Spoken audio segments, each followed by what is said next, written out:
इस्तकबाल करता हूँ। हज़रात, जैसा कि आप लोग देख रहे हैं, महाराष्ट्र में जो महाविकास अघाड़ी बनी है और उसमें जिन जिन सियासी पार्टियों का सहयोग है, हमारे साथ ताउन है, या जो लोग हमारे साथ महाराष्ट्र के असेंबली इलेक्शन में साथ दे रहे हैं, उनमें से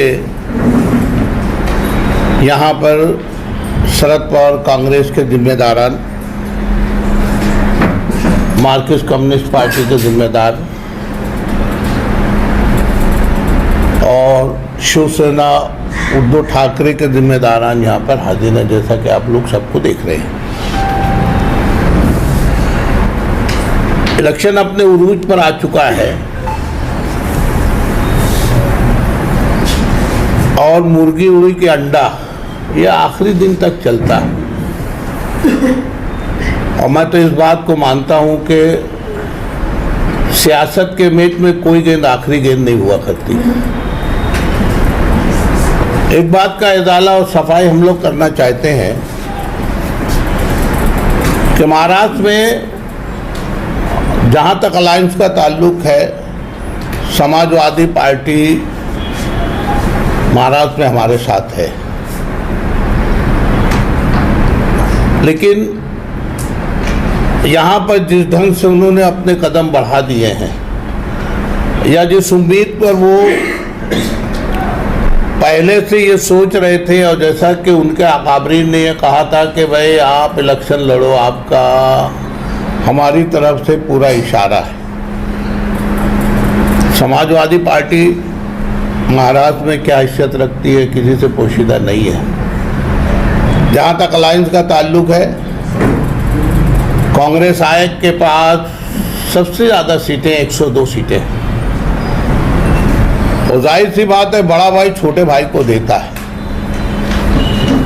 जहाँ देने की बात आती है, बड़ा भाई छोटे भाई को देता है। यहाँ चंद सीटों पर लड़ने वाले लोग अगर ये कहते हैं कि हम लोगों ने अलायंस की तरफ से मंजूरी हासिल कर ली है, ये गलतफहमी पैदा करने की बात है।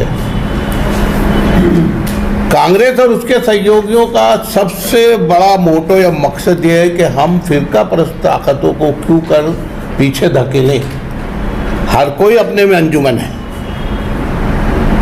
लेकिन सबसे बड़ा हम लोगों का निशाना बीजेपी और उनके सहयोगी और फिरका परस्त पार्टियां हैं। और इसी मंशा को लेके आप लोग देखें कि यूपी में ज़िमनी इलेक्शन हो रहे हैं। कांग्रेस के खाते में 2 सीटें आने के बाद भी हमने वो कुर्बानी दी कि हमारा मकसद फिरका परस्तों को पीछे धकेलना है। हमने 2 सीटों की कुर्बानी दी, मिलने के बावजूद हमने उसको समाजवादी के खाते में दे दिया कि आप अपना उम्मीदवार खड़ा करो, हम लोग आपके साथ हैं। उसके एकदम उलट महाराष्ट्र में पोजीशन है। समाजवादी की यहाँ जो पोजीशन है वो किसी से पोशीदा नहीं है। हम लोगों ने उनको अपने साथ बजाता से लिया है।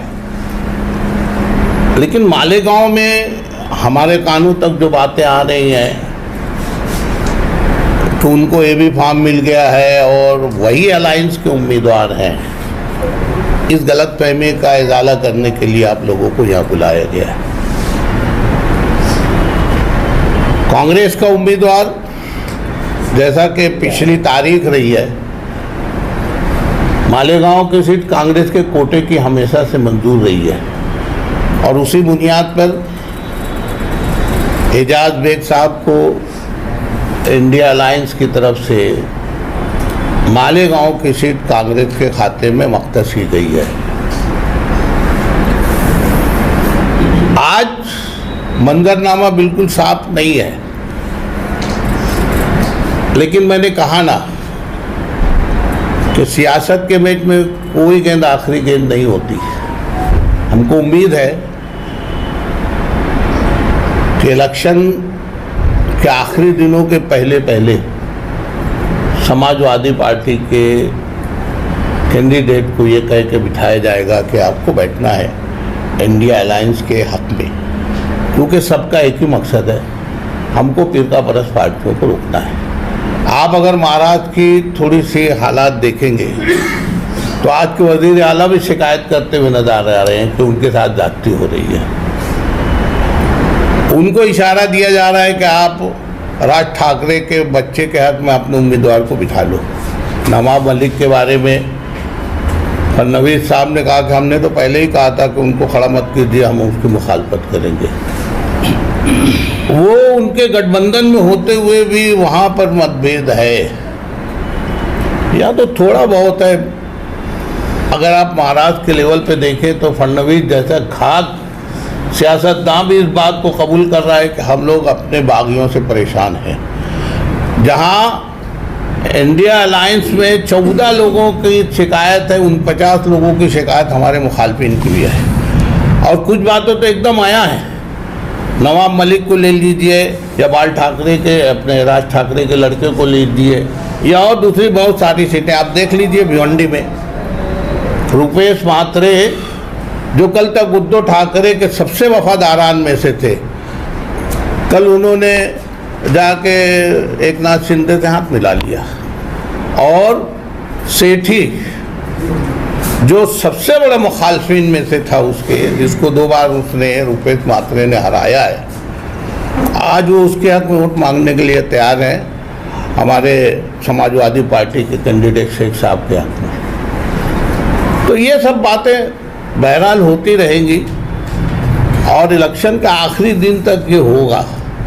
लेकिन जैसा कि हमको उम्मीद है तो आखिरी दिनों में हम लोग भी अपने तौर से इस कोशिश में कोशा है कि उनको मना लिया जाए। और ऊपर से भी हमारी कोशिश है कि इंडिया अलायंस में होते हुए समाजवादी पार्टी के कैंडिडेट को यहाँ से इलेक्शन लड़ने का कोई हक नहीं है और न रूमर फैलाने का कोई हक है। जैसा कि हमारे कानों तक आ रही है, ये बोल रहे हैं कि हम लोग अलायंस के कैंडिडेट हैं।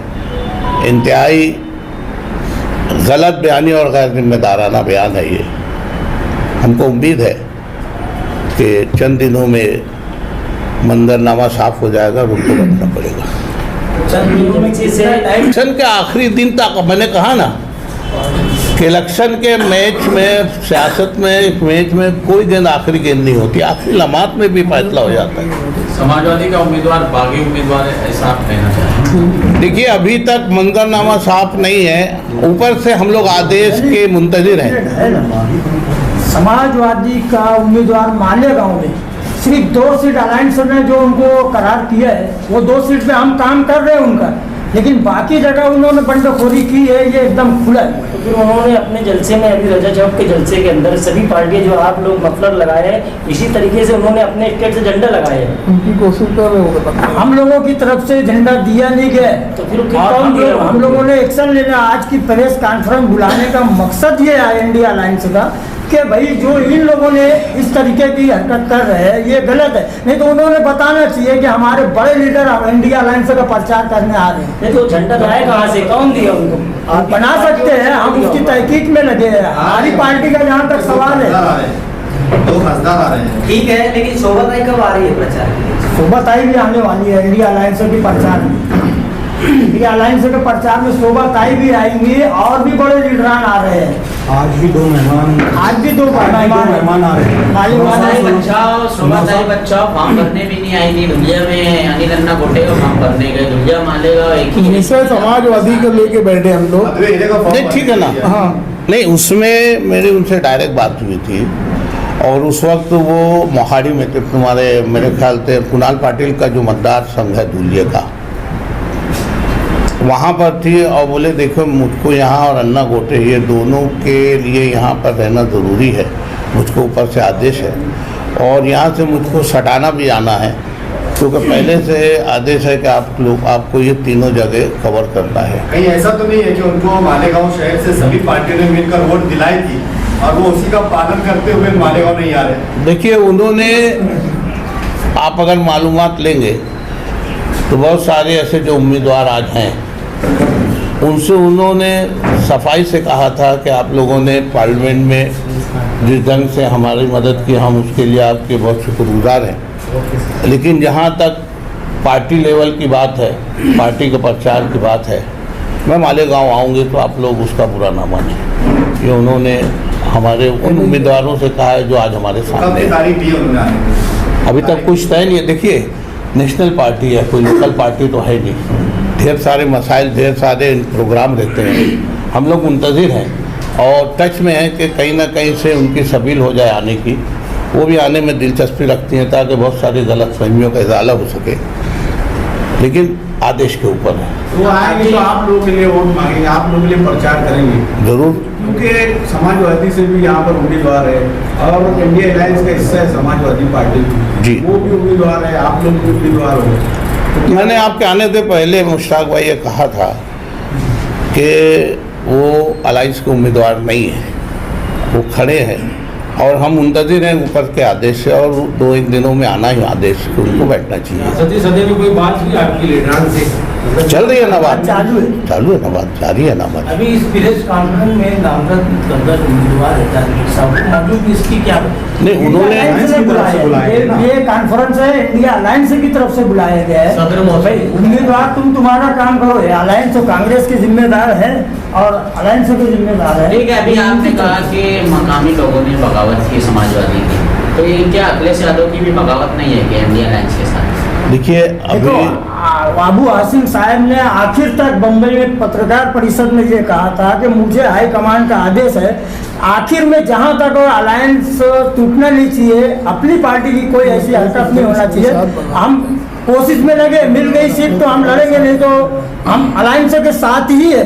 लेकिन उन्होंने निकलवाया नहीं फॉर्म। ये असल में वो खुद उलझ गए थे, नवाब मलिक उनके सामने आ गए, बस वो उलझ गए और किसी को आदेश दे पाए या ना दे पाए। जो रिपोर्ट इंडिया अलायंस के लीडरान के पास है कि वो उनसे रास्ते में नहीं आ सके थे, इसलिए रह गया।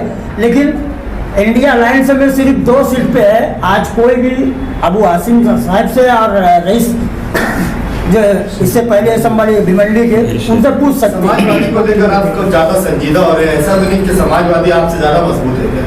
नहीं, ऐसा नहीं। गलतफहमी पैदा कर रहे हो, गलत फहमी कि हम इंडिया गलतफहमी की आजादी के लिए ये रखा है। ये इसके लिए हमने वो लोग सिर्फ बोल ही नहीं रहे हैं, वो लोग झंडा भी इस्तेमाल कर रहे हैं। यानी ये कोई मामूली बात नहीं है।